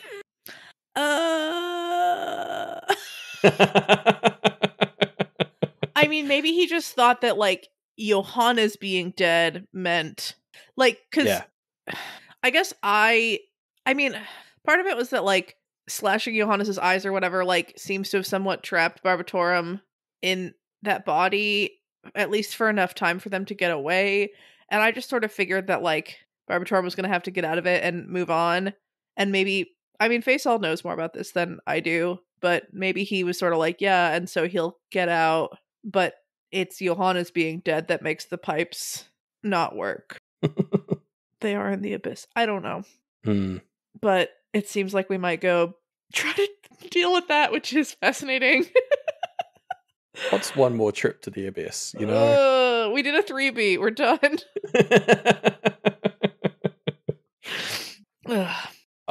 Cool. Well, yeah. So then this is where the gang all shows up, and Rose basically tells everyone that now that she's got a Jacob's Bell, she doesn't want it anymore, and everyone has to help her clean up the big mess that she's made. Right. Faisal's, I guess Rose uses the fact that he's kind of fucked and still a familiar to get him to bring them all at once. And this was exciting. Although, who the fuck is some guy? Like, they're like, the shepherd, and the astrologer, and the eye, and it was like, some dude. And I was like, who the fuck? And then the little girl in white, which, like, maybe has something to do with... I assumed it was Fell's niece, but maybe not. Yeah. And then Isadora and Paige. And just the salt dripping from Peter when he finds out that Paige was already in here is so good. I mean, it does seem like bizarre that she would show up this way. Yeah. That's like yeah. It's also funny that he seems to almost sort of think that like he's surprised Isadora can talk or whatever. And so I'm like, oh, what did you think this like relationship kind of was? Like, did you think that Paige was more like in control and has this like cat pet thing? It's like isn't Isadora like 8 feet tall or something? Or maybe in human form. Is she in human? I don't think she's in human form. No. That's true. She's big cat. But like, God, and then Paige? Oh, if she's alive, that means she's okay. What do I care if she's okay? But we've seen Blake could stand to give Peter a bit of his friendship juice too.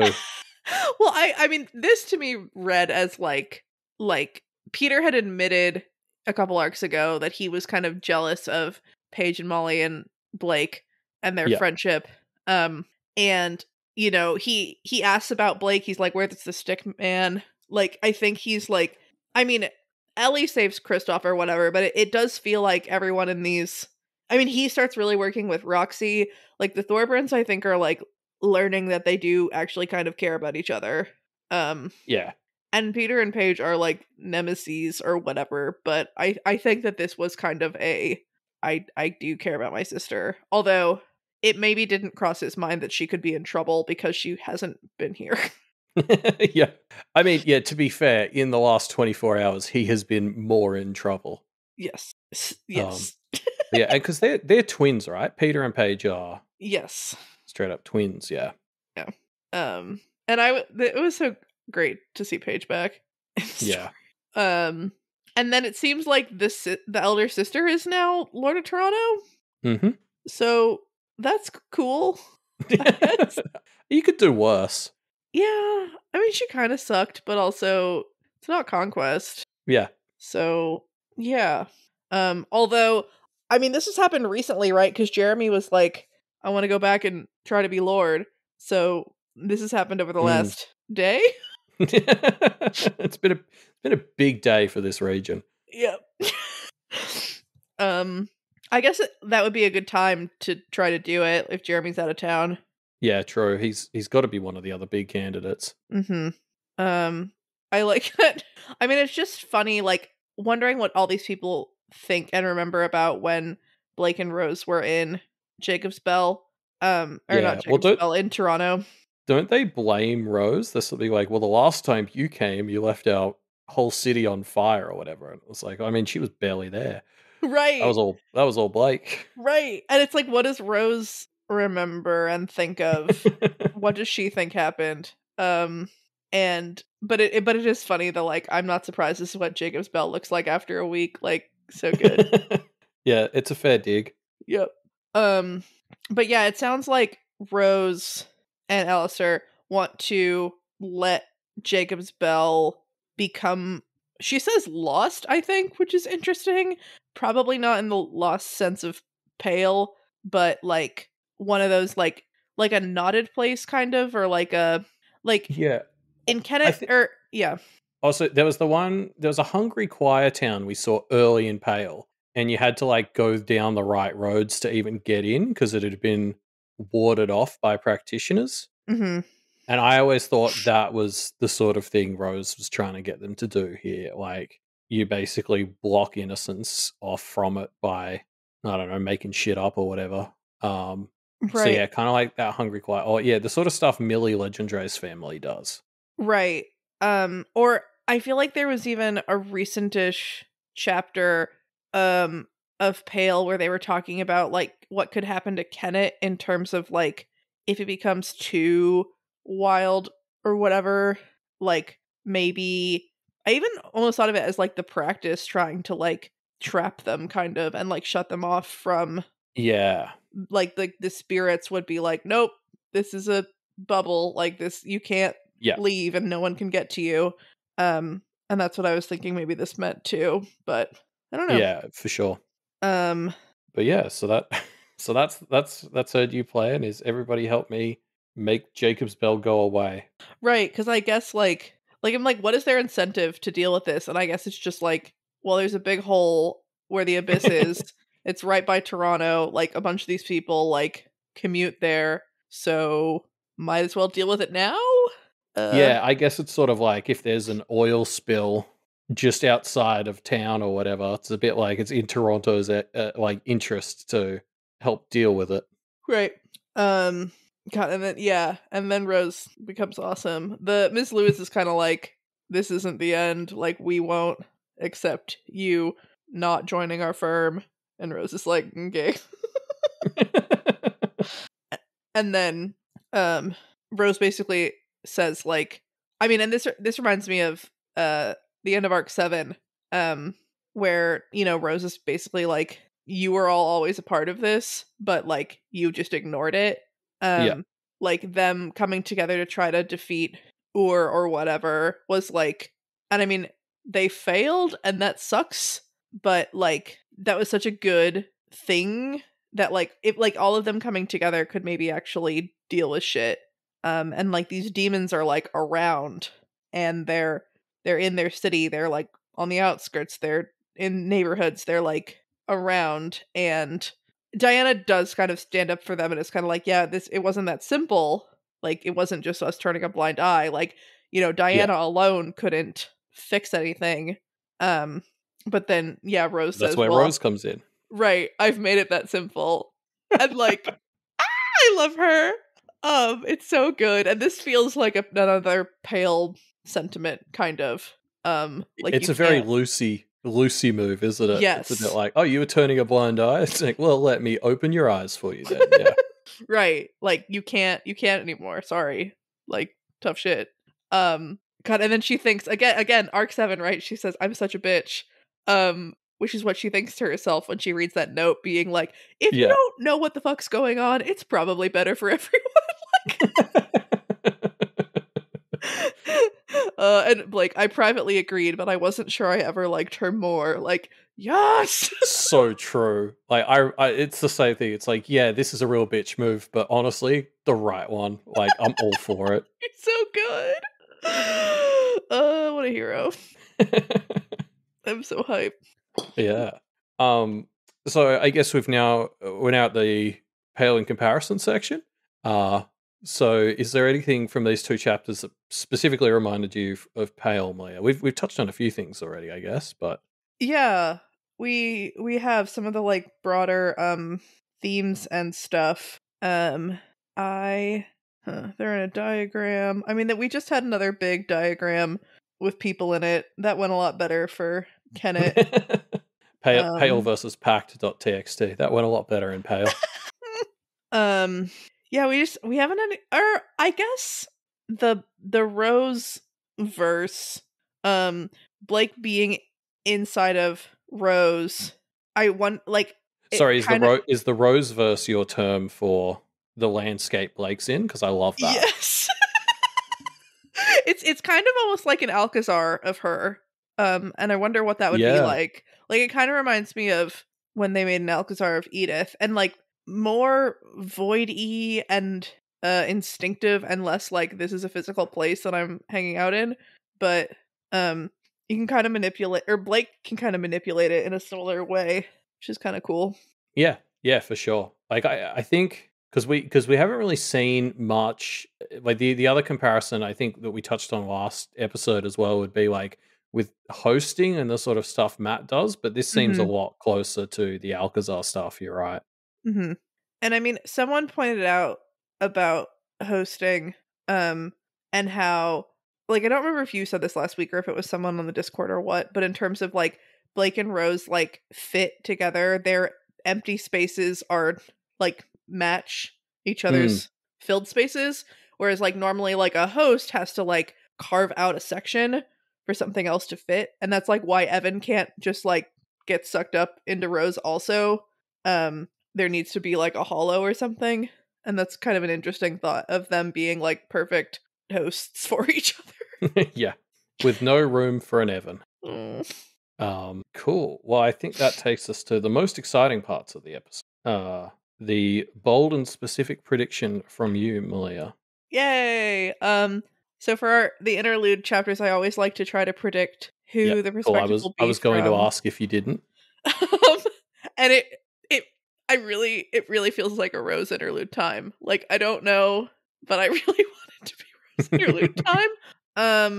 I feel like I had a couple of thoughts last time in terms of Rose. A Ms. Lewis interlude could be really interesting. God, I feel like I had some thoughts earlier this week, and I was like, I'll remember. Oh, I've made that mistake many a time. Yeah, I mean, Rose is the main one. You'll remember a couple of hours after we've recorded and hate yourself for it. I'll just put it in the Discord. This will make sense later. Yeah. But also this. Yeah. So I think that's my big Rose. We will get a Rose interlude, I hope. Cool. Oh god, what if we got like an Alexis interlude? That's upsetting. I don't want that. Okay. Like an abyssal Alexis or pre both her neck fall? Yeah, both. I don't know. I don't want it. I'm trying to come up with a name like this. It feels like there's got to be a pun there. Like Alexis and Abyss, they share so many syllables. Like Abyssless. Abyssus. Abyssless. Feels like it should be easier than it is to come up with an abyssal nickname for Alexis. Abyssus. Yeah, I don't know. Okay, but cool. So we're locking in finally the rose delude. It's gotta happen. So I think you're going to have a very fun reaction to the first few lines of 15.x. I hate this.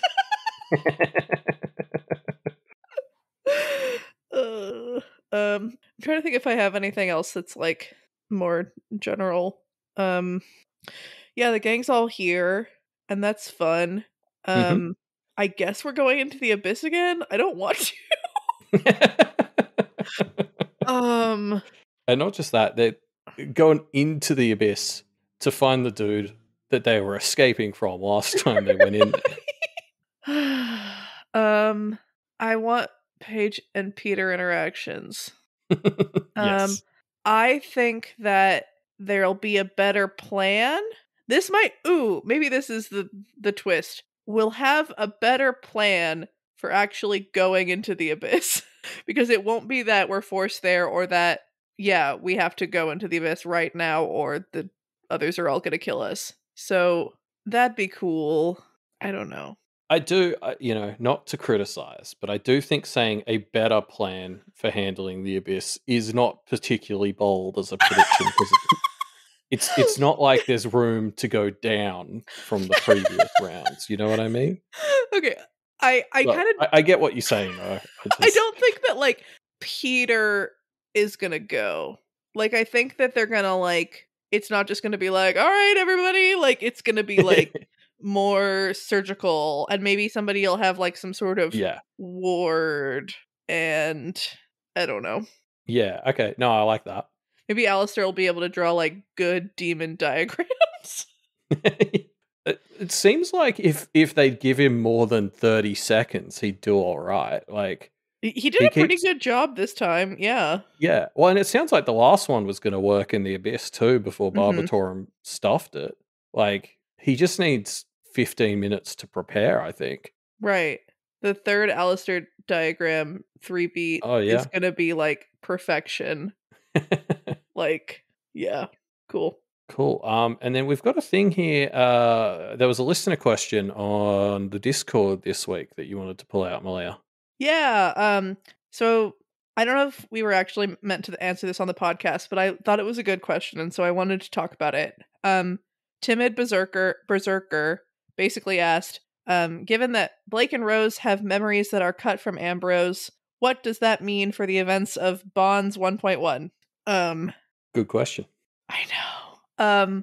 I have been thinking a lot about this first chapter and kind of I mean it's just such a great chapter, but yeah, the idea that like it's not accurate is fascinating. And I mean I think that this has to be the memories and the interpretation of that night as Blake had them when he wakes up 4 months later. I I think it's just sort of like this smoothed over version that makes sense. In the same way where we're in Rose's head, we see you know, she's called into the principal's office and given a sticker or whatever. Yeah. But you can tell in the memory it's not, "Oh, Rose, come here." It's Rose, like it's not but when she thinks about it, it probably feels more fluid and flushed out. So I think this is Blake's like fluid and flushed out interpretation of these Hmm. events. One thing that's interesting is like demons can't create, right? And I think that might mean that demons can't duplicate. Like I don't know if they can copy and paste. And so Yeah, they can only control X. They can't control C or control V. right. And so how much of this is what Rose like what is Rose's memory or interpretation of these events? Hmm. Cuz thinking about Ellie, right? Like Blake and Rose have a very similar interpretation of who Ellie is as a person. And presumably that's because there were enough events, enough data points surrounding Ellie that they were able to like both get knowledge about her. Whereas this event was like one concentrated thing, right? So I don't like Rose didn't get the like Molly and Paige stuff. But maybe something happened when Blake went out onto the deck or whatever to sit there that Rose experienced. Yeah. I wonder if the parents were, well, that's interesting. It wouldn't be like a holy shit you were alive reaction. It would be like a we came from the same house. Cuz I was thinking like, Blake's parents would have been a lot nicer greeting Rose, but like they wouldn't have greeted Rose because Rose was there with them. One Oh, yeah. yeah, one question mark that still exists in my mind is like why wasn't Blake called? Because we see, and again, how much of this is just, well, the dad says like, "Hey Blake," and there's something about how Blake means like space or darkness or and so maybe like that could get filled in kind of. But yeah, why wasn't Blake called into the room? And what does Rose remember? And does that matter? And is the colorful cereal Blake's mind trying to feel in details? You love this cereal. I it's a weird detail. Do you want to hear my tinfoil about the cereal? Yes. Okay, so you know how Grandma Rose had her cat Familiar? Uh-huh. Despite there presumably being lots of evidence to the contrary, I like to believe that Familiar was Arspint, the goblin that she played with as a kid and that watched her and Grandpa Bahame have sex that time. I mean, because he was there for all the big moments, right? So my theory is she took him as a familiar, and as a goblin, he still loved fucking super sugary cereal. Wow. So that was the goblin familiar cereal. That makes a lot of sense to me. Yeah, I feel like I've pitched this in the past, like the arse pint familiar thing, and people have had reasons why it's not true, but I refuse to accept them. I just think it'd be funny if her little goblin friend from childhood was her familiar. I can't think of any reasons why it wouldn't.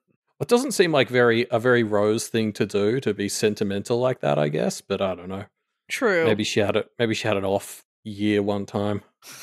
I mean, she did possibly impulsively swear to never awaken any of her children, so yeah, exactly. There was that.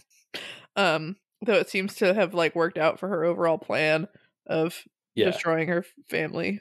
I suppose the hitch in this might be that the other detail we get is that there's a litter box, but it's perfectly spotless. And I feel like a goblin would wreck that shit up for fun. Yeah. Yeah. So that's not good evidence for my theory.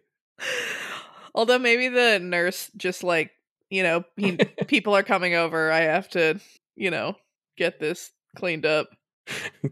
Get rid of this demon cat and its demon poos. Yeah.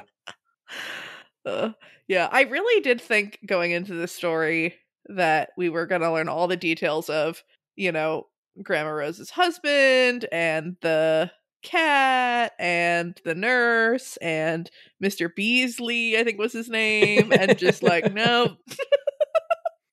Yeah, Pact and Pale are very different in that way. I think Pale loves to give us the whole picture, whereas Pact is like, no time. We're doing the next thing now. Right. Because I part of I think why I remember the first arc of Pact fairly well, I think, is because I was really trying to like really pull as much as I could and figure it out. And then once it was just like, yeah, I know who the practitioners are, like I know, there wasn't as much stuff to try to like pull out like that. That makes sense. But yeah, what is your thoughts about this question? / I haven't read Kippos's thoughts yet. I don't know if you wanted to. So I've posted those, and I'll post them again on the Discord for anyone who's interested. But I think she originally wrote that up. It was about when Deep Impact was at this part of the story, I think, and it's basically a big. Kippos goes through like 1.1, almost line per line, and basically analyzes what bits are real and like why Grandma Rose picked Ambrose. So it's all like going through every little thing that Blake remembers Ambrose saying and saying like, oh, this is why this part ended up in Blake. That's interesting. Yeah, so it's a fun read. It's quite long. I think it's like 6 pages. So cool. I'll just post it in the Discord. But yeah, that write-up definitely shapes my my interaction with 1.1 for sure, which is like just we are getting the bits of the interaction that made Grandma Rose like Blake or like Ambrose for the bits that were what she needed for Blake, essentially. Right. Because we get him being truthful, him acknowledging her Yeah. truth, her veracity, whatever. I remember like drawing on a lot of those details about the tea and the and also just his antagonism toward her. That's fun. Yeah, and he's very careful with his words. Like that's something Mhm. Kit Boss calls out a lot. Is the like one of the things Grandma Rose asked is like, did you really mean it when you said all due respect? And Ambrose is very much like, yeah, well, I don't think you're due any respect. So like, Yeah. that's what I meant. Which is very practitionery. Mm-hmm. I wonder what the bit where I think like right before she dies or something, he says some like sarcastic like comment. I don't remember what it was, and everyone's like, and he's just like, "What the fuck?" All of you?" Yeah. Yeah. But I think it is fun to consider that there's probably parts of the conversation that we're just missing because they were the more Rose parts. Like, if it was a part of the conversation that made Rose Senior go, "Oh, I want that part in Rose," then It they're is probably missing from Blake's. funny to think that like, you filthy evil rancid cunt or whatever, she was like, I don't want Rose to have that like thought of me. Blake can have it, but no, not Rose. Well, I think it's funny that she was like, "Yeah, that's what I want in Blake." Like, that's true. What a human. Cool. Well, yeah. Should we go over our discussion question then? Yes. Which was where we asked everyone, what would it take for you to accept a job as an abyssal gatekeeper? And it doesn't seem like many people are that keen on this job for some reason. Yeah, which is fair.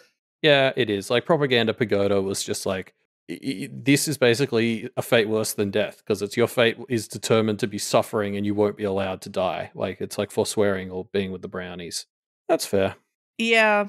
I part of me is like, I mean, no, yeah, because even if you could get to the point where you could get out somehow, like you'd probably suck a lot and they'd have to let you out. So I don't know. Yeah. Yeah. Well, Megafire 7 said a functioning internet connection would do it for them, and like I kind of get that energy. That answer makes sense to me. It's on brand. I wonder if because we know in Pale there's like the digital aether, like the technomancy realm. Uh-huh. And if that has a border with the abyss, maybe you could be the gatekeeper between the digital aether and the abyss.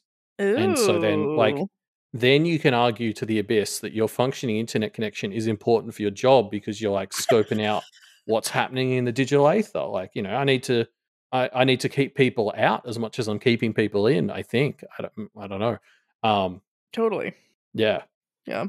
Homo Demons is pretty fun. In terms of like Homo Demon describes himself as an anarchist, and so would totally take a job as an abyssal gatekeeper if they could use it to break down the seal and like somehow distribute the karma evenly or whatever. If that was part of the plan to do so, undermine the system from within, then yeah. I do like that Hobo Demon's biggest problem with the idea of being an abyssal gatekeeper is the policing the border aspect.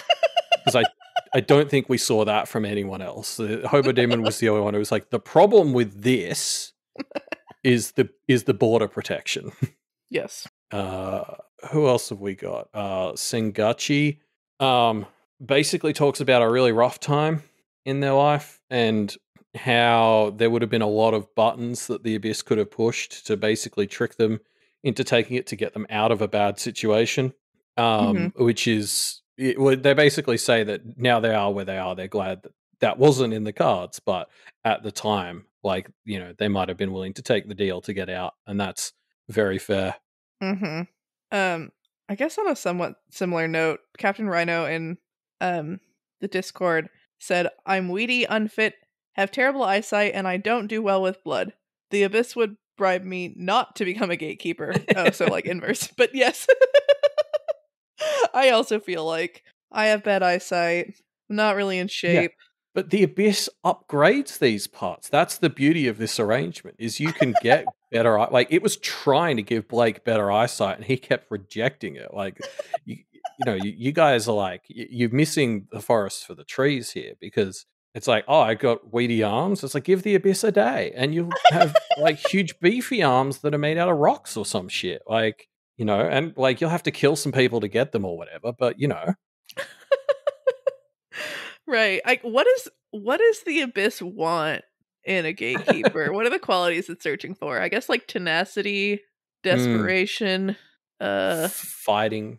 Like, you've got to be able to fight, presumably. Yeah. It's like strength, or what do they call it in Pact Dice? Puissance or whatever. And whatever the nerd word for strength is in Pact Dice. And yeah, desperation. Oh, and it wants to have fun. It wants you to be torturable. What a place. Yeah, seems like such an unnecessary dick, the Abyss. Yeah, I just, like, I guess I get the idea of recycling, but it doesn't feel like it has to be so awful. Yeah, it's like, especially with the paths right there. Like, the paths are doing it in a cool way, and the Abyss is like all not even edgy. It's like a step beyond edgy. It's just unnecessarily mean. Yeah. And I guess, like, there's a place for that, especially the fact that the paths exist, but ugh. Oh well, that's okay. We can sort the Abyss out when they go back next arc. Yeah. Malia, do you want to explain the new discussion question? Okay. So Jenny, when she told me the Murica joke, then had the idea of a discussion question that was something along the lines of, like, what demonic choir best represents your country? I actually love that. Which, yeah, we had a interesting conversation when she proposed it about whether America is more unrest or sin. So hopefully y'all can come up with some fun interpretations of that. Yeah. Where's your country vibing? I really want someone to be like, I'm from Russia and our country is darkness, because dark. But it is summer almost. Any of the Australians are willing, feel free to challenge me on this. I'm putting Australia down as the feral choir. Yeah, that tracks. Yeah, so feel free to expand on that or challenge me on it. But that's my instant reaction is pose as mates. We're now we were a penal colony that now has a higher GDP per capita than the place that sent all its prisoners there, which I feel is a great way to, like, to sum up my views on capitalism. The idea that the place where England sent all of its criminals now has a better GDP per capita than the place where all the non-criminals were from kind of sums up capitalism. Oh, totally. It is a fun, I don't know, it is triumphant. Regardless. But yeah, so I guess leave your answers to that question about which demonic choir represents your country in the Reddit thread, which will be in the show notes down below. Ooh, maybe you'll find it. Otherwise, it's on Reddit. Just go to Reddit. You'll find it. Just search Reddit. I'll post it this time, I promise. We're falling apart without Jenny here. I'm going to have to let her out of the Mirrorverse soon. Good. Yes. Cool. Well, yeah, thanks for listening. If you enjoyed the episode and you'd like to help support the podcast, please subscribe, share it with your friends, and leave a rating and a review. To support our podcast, go to patreon.com/doofmedia. And if you'd like to support Wildbow as he continues to write these fantastic stories, you got to go to patreon.com/wildbow. You can follow the pod on Twitter @PaleComparison or send us an email at paleincomparisonpod@gmail.com. Keep an eye out for our Reddit thread in r/parahumans, where you can answer that discussion question and share your thoughts on this episode. In addition, if you would like to see all of my predictions laid out, check out our episode description for a link to a prediction tracker. Next episode, we will be covering chapter 15.x. Woo! Yes, there's a new spreadsheet.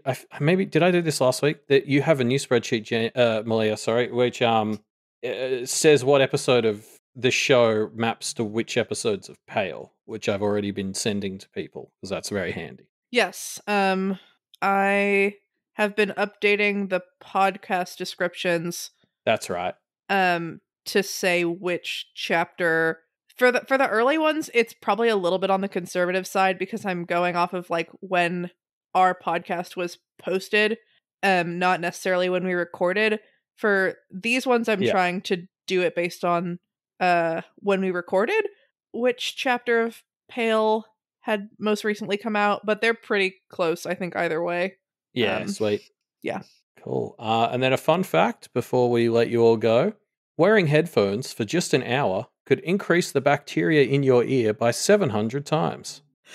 That's just so upsetting. I constantly have an earbud in, and I also like I have like gross earwax. It's like sticky and crap, and I feel like I already have problems, and I just This was one of the top hits when I searched for fun facts, which is like, this is not a fun fact. I like dispute the definition of fun with whatever website. I forget where I got this from. But yeah, I thought that would be a fun fact to throw in at the end of a 2-hour podcast that presumably most people are listening to with headphones. Oh, that's mean. Oh, we're sorry, everyone. Go clean your ears, everyone. Yes. You're disgusting. And I mean, I'm recording this with headphones on, so I'm going to go clean my ears because, 100%. But not with a Q-tip. I never understood how the whole Q-tip cleaning your ear thing. Like, who's trying that? Like people who want to pull the earwax out of their ear canal. Don't you get? I get this stuff from the pharmacy. It's like a juice thing, and you pour it in your ear, and then the earwax falls out. I guess it bubbles in a way that makes me want to itch the inside of my ear, and I can't. So I like tap my face. That's much better for you than trying to put something in your ear. I love the feeling of water in my ears, though. Like that's because are you one of those people who when you go swimming, you hate it when the water gets in your ear? Because that's my favorite part. I don't like the feeling of water being stuck in my ears, but I don't mind them being submerged in water. Yeah, I know people. I know people. It's like every time they come out of the water, they like try to empty their ears out. Oh, fascinating. Whereas I'm like the opposite. It's nicer when you just got the water in there, plugging it up, and then you don't have to listen to people. It's great. Yep. Yeah. Anyway, that's the most efficient way to do that. The end. All right. Bye.